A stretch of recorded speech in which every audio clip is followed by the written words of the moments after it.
Good morning बच्चों।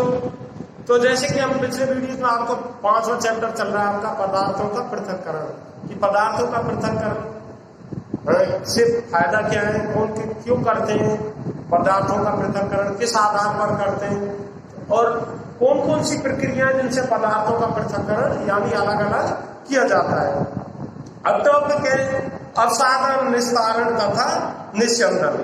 कभी कभी मिश्रण के अवयवों को निष्पावन अथवा हस्तचयन द्वारा पृथक करना संभव नहीं होता।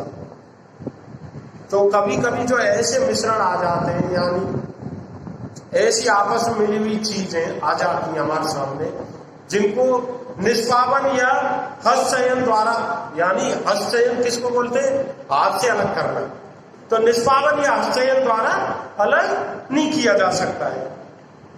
उदाहरण के लिए चावल तथा दाल में धूल। अब दाल चावल में धूल आ जाए तो हाथ से अलग कर सकते हैं धूल को? नहीं कर सकते, असंभव है। मिट्टी जैसे हल्के कण हो सकते हैं, अब धूल मिट्टी जैसे कणों को दाल चावल में से अलग कैसे कर सकते हैं? बहुत मुश्किल काम है। चावल तथा दालों को पकाने से पहले इस प्रकार की अशुद्धियां कैसे पृथक करते हैं, और चावल और दाल है इनको पकाने से पहले कैसे इनको साफ करते हैं? आप तो समझ गए होंगे कैसे साफ करते हैं, शायद पानी में डालते हैं। प्राय पकाने से पहले चावल या दालों को जल में धोया जाता है, और पकाने से पहले दाल और चावलों को किस में धोया जाता है? जल में। जब आप चावल या दाल में जल डालते हैं तब उन पर चिपकी हुई अशुद्धियां जैसे धूल के कण पृथक हो जाते हैं। और बच्चों, हमारे घरों में, आपके घरों में, सभी के घरों में खाना बनता है, कभी चावल बनती है, कभी दाल बनती है, तो इसको साफ करने के लिए हम पानी में डाल देते हैं। अब जो ऊपर पानी धूल की मात्रा चिपकी हुई है वो किस में चली जाएगी? पानी में। अगर उसी धूल को आप हाथ से हटाओगे तो नहीं हटेगी, वो असंभव है। लेकिन पानी उसको अपने साथ धूल को खींच लेगा या नीचे बैठ जाएगा। ये अशुद्धियां जल में चली जाती हैं। अब सोचिए बर्तन की तली में कौन डूबेगा, तो ये अशुद्धि कहां चली जाएंगी? तल में, पानी के तल में चली जाएंगी। अब कौन डूबेगा पानी में? पहले तली में। चावल या धूल, क्यों? क्या आपने देखा है कि बर्तन को थोड़ा सा टेढ़ा करके जल को बाहर गिराया जाता है? तो जैसे हम बोलते हैं तो बर्तन को टेढ़ा करते हैं, क्यों करते हैं? कि धूल निकल जाए। मिश्रण में जल मिलाने पर भारी अवयवों के नीचे तली बैठ जाने के प्रक्रम को अपसाधन कहते हैं। अब मिश्रण में जल मिलाने पर, जो मिश्रण है उसमें जल मिलाते हैं और वो जो भारी कण है वो नीचे बैठ जाते हैं, इसको क्या कहते हैं? तो इस प्रक्रम को, प्रोसेस को अपसाधन। अब क्वेश्चन आ जाता है अपसाधन किसे कहते हैं? तो मिश्रण में जल मिलाने पर भारी कण नीचे बैठ जाते हैं, बैठ जाने की प्रक्रम को क्या कहते हैं? अपसाधन कहते हैं। अपसाधित मिश्रण को बिना हिलाए जल को मिट्टी सहित उड़ेलने की क्रिया को निस्तारण कहते हैं। और अपसाधित मिश्रण है, इसको बिना हिलाए जल को मिट्टी सहित उड़ेलने की प्रक्रिया को निस्तारण कहते हैं। हलाओ मत जल को और उसको टेढ़ा करके निकाल दो, निस्तारण कहते हैं। अब हम ऐसे अन्य मिश्रणों का पता लगाते हैं जिसमें अवयवों को अपसाधन तथा निस्तारण विधि द्वारा पृथक किया जाता है। अब कई चीजें ऐसी अन्य भी हैं जिनको इस तरीके से अपसाधन या निस्तारण की विधि द्वारा अलग किया जाता है मिश्रण में से। हाथों से नहीं हो सकते तो अपसाधन या निस्तारण द्वारा किया जाता है। यही सिद्धांत ऐसे द्रवों के मिश्रण को पृथक करने में भी उपयोग में लाया जाता है। ये थ्योरी किसमें? के द्रवों के मिश्रण को पृथक करने में। जो द्रव पदार्थ के 3 गुण होते हैं बच्चों, ठोस, द्रव और गैस। और द्रव में जो द्रवों का जो मिश्रण है उसको भी पृथक करने के लिए यही विधि अपनाई जाती है, जो आपस में मिश्रित नहीं होते। उदाहरण के लिए तेल तथा जल को उनके मिश्रण से इसी विधि द्वारा पृथक किया जाता है। अब तेल और जल को कैसे करेंगे? तेल तो ऊपर आ जाएगा जल में और पानी नीचे रह जाएगा।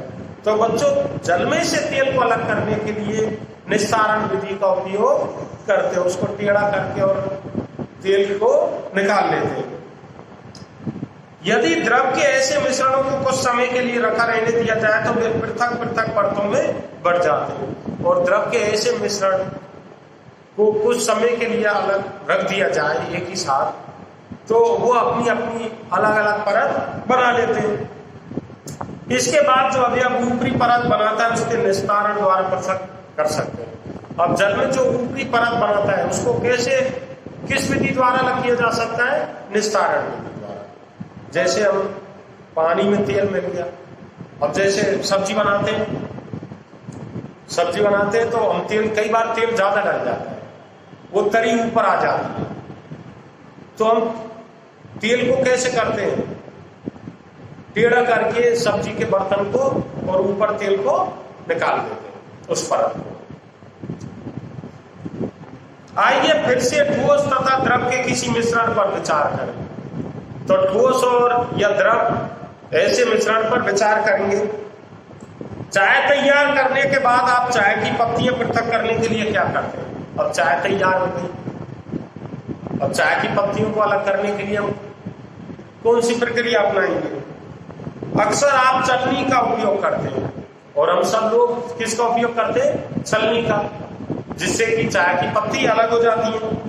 आइए निस्तारण विधि का उपयोग करके देखें, इसके द्वारा कुछ सहायता मिलती है, परंतु क्या आपको चाय में कुछ पत्तियां अब भी मिलती हैं? अब निस्तारण विधि द्वारा हम चाय की पत्तियों को, चाय को अलग करेंगे तो कुछ सहायता मिलती है, पत्तियों को अलग करेंगे कुछ सहायता मिलती है, लेकिन कंप्लीट नहीं कर सकते। अब चाय को एक छलनी में डाल दीजिए, क्या चाय की सारी पत्तियां छलनी में रह जाती हैं?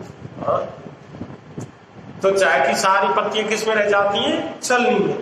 क्या इस प्रक्रम को निस्पंदन या फिल्टर करना कहते हैं। अब इस चाय छानने की प्रक्रिया को क्या कहते हैं? निस्पंदन। अब निस्पंदन किसे कहते हैं बच्चों? क्वेश्चन उठता है। अब साधन की प्रक्रिया बता दिया आपको, निस्तारण की प्रक्रिया बताई, अब निस्पंदन की प्रक्रिया उसको बोलते हैं कि द्रव को छानते हैं तो उससे मिश्रण में से अलग हो जाते हैं, किसी भी चीज को अलग करना चाहते हैं तो छानने की प्रक्रिया क्या कहते हैं? निस्यंदन, यानी फिल्टराइजेशन, फिल्टर करते हैं। अब सोचिए तैयार चाय से चाय की पत्तियां पृथक करने में निस्तारण और निस्पंदन में से कौन सी विधि अच्छी है? तो चाय की जो तैयार चाय उसमें चाय की पत्तियों को अलग करने में कौन सी विधि सबसे अच्छी है? निस्तारण या निस्पंदन? तो अपने भी निस्पंदन, जो निस्यंदन है वही विधि अच्छी है, क्योंकि फिल्टर ही करते हैं। आइए अब हम अपने उपयोग में आने वाले जल के उदाहरण पर विचार करते हैं। अब जल में उदाहरण देखेंगे। क्या हम सभी को हर समय पीने के लिए सुरक्षित जल मिलता है? अब हम सबके लिए पीने के लिए शुद्ध जल मिलता है क्या? कभी कभी नलों से गंदला जल प्राप्त होता है, कभी कभी घरों में सभी के आ जाते हैं। सुबह सुबह पहला जो नल आते हैं, पहली जो सुबह सुबह ताजे, कभी कभी गंदला पानी आ जाता है। तालाबों तथा नदियों से एकत्रित किया गया जल भी पंखिल हो जाता है, हो सकता है, विशेषकर बरसात के बाद। आइए हम ये देखें कि क्या पृथक्करण की कुछ विधियों द्वारा जल से मिट्टी जैसी अगले अशुद्धियां दूर कर सकते हैं। तो कभी कभी देखो बरसात में नदी भी बहती है, नदी का पानी भी लेते हैं हम। जैसे हमारा पानी आता है कहां से? भरतपुर के लिए पीने का पानी कहां से आता है बच्चों? चंबल से। यहां से 80 किलोमीटर दूर धौलपुर से पानी आता है भरतपुर के लिए। तो अब ये पानी सीधा नदी में से लें यहाँ और पंप करें तो वही गंदला पानी आ जाएगा, आएगा नलों में। फिर कहा हमारे लिए एक यहाँ मलाए पर इसका फीडर पानी का बड़ा तालाब बनाया गया। क्यों? क्योंकि उसको फिल्टर करते हैं। क्या करते हैं? गंदले पानी को साफ करते हैं, और साफ करके फिर कहां भेजते हैं उस पानी को? पीने के नलों में भेज देते हैं। अब ये आगे जो प्रैक्टिकल है या प्रयोग है, इसको हम आपको अगली वीडियो में पढ़ाएंगे बच्चों। Thank you.